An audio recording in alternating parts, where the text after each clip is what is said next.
8 अक्टूबर 2022 को Indian air force ने देश की सेवा में गौरवशाली 90 वर्ष पूरे किए हैं। आज यह दुनिया की चौथी सबसे बड़ी वायुसेना है। इंडियन एयरफोर्स का गठन ब्रिटिश कालीन भारत में रॉयल एयरफोर्स के एक सहायक हवाई दल के रूप में हुआ था।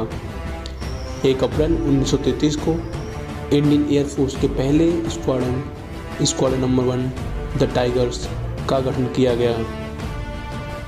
इस समय इसके पास 4 वेस्टर्न बापती विमान, 5 पायलट और 19 एयरमैन थे।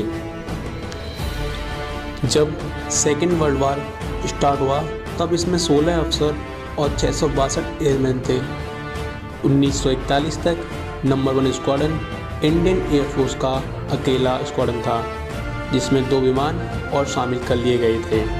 1943 में वायुसेना में बढ़कर 7 स्क्वाड्रन्स और 1942 तक 9 स्क्वाड्रन्स हो गए थे। 1944 में भारतीय वायुसेना ने बर्मा में बढ़ती हुई जापानी सेना को रोकने में सहायता प्रदान की थी, जहां इसने अपना पहला हवाई हमला अराकान में जापानी सैन्य छावनी पर किया।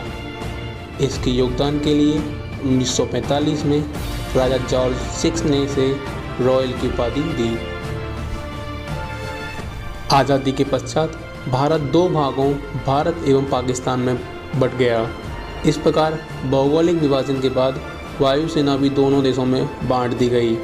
भारतीय वायुसेना का नाम रॉयल इंडियन एयरफोर्स रहा, पर 10 में से 3 स्क्वाड्रन और कार्यालय जो पाकिस्तान में थे वह रॉयल पाकिस्तान एयरफोर्स में शामिल कर दिए गए।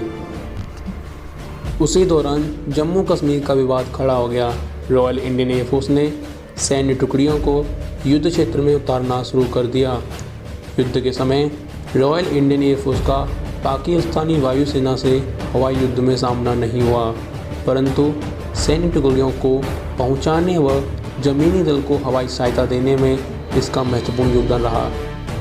भारत को 1950 में गणतंत्र घोषित करते ही इससे रॉयल शब्द हटाकर इसका नाम सिर्फ इंडियन एयरफोर्स कर दिया गया।